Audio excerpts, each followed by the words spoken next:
Assalomu alaykum. Oh, yaxshimisizlar? Sog' salomatmisizlar? Mana bu yerda shunday trafik bo'lib yotibdi, dahshat. Traklar. Hamma sog' salomatmi?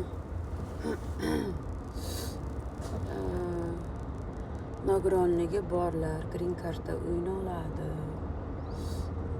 Green karta o'ynashga, green karta yutishga, yutganda kelishga nogironlik hech qanday xalaqit bermaydi. Lekin bitta nimasi bor, u green karta yutgandan keyin medical examendan o'tish kerak, meditsinskiy klinikadan, Amerikan o'zini klinikasidan. O'shandan o'tsa bo'ldi. Lekin o'sha klinikadan o'tish deganda bir xil shunday tushunar ekan. Agar masalan shamollab qolsam, o'tolmay qolaman, gripp bo'lib qolsam yoki biror joyim qo'l-po'lim sinib yo biror nima bo'lib qolsa, klinikadan o'tolmay qolaman deb vahima qilib yurar ekanda. U klinikadan o'tish, tekshirish degani, u siz sog'lom bo'lishingiz kerak, o'tishingiz kerak degani emas. Klinika tekshiradi, green kartani o'zini qonun qoidalari bor. O'ta yuqumli surunkali yuqumli kasalligi borlarga green karta berilmaydi. O'shani tekshirish uchun klinika tekshiruvdan ko'rigidan o'tiladi.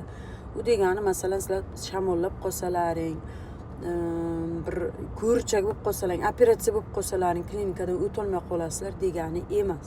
Hech vahimaga tushmanglar, xavotirga tushmanglar. Bu nogironligi bor kishilar agar nima deydi, nogironlikda ham turi ko'pda. U yuqumli bo'lmaydi-ku. Yuqumli kasallikli nogironlik bo'lsa, u bermaydi. Yuqumli kasallikni u nogiron emas, o'sha yuqumli kasalligi bor deb ham bermaydi. Yuqumli o'ta surunkali yuqumli kasalligi borlarga green karta bermaydi, viza bermaydi. Shunisi aniq yozib qo'yilgan, aniq tiniq qilib. Lekin masalan hech kimga zarari tegmaydigan nogironlik bo'lsa, u hech narsa qilmaydi, viza beraveradi. Klinikadan o'tadi, как положено dokumentatsiyasini qiladi, hammasi bo'ladi, o'tadi.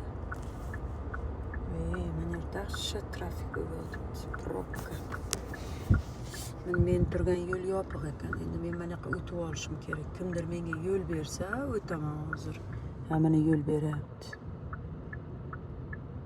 Ko'rinyaptimi yo'qmi bilmayman.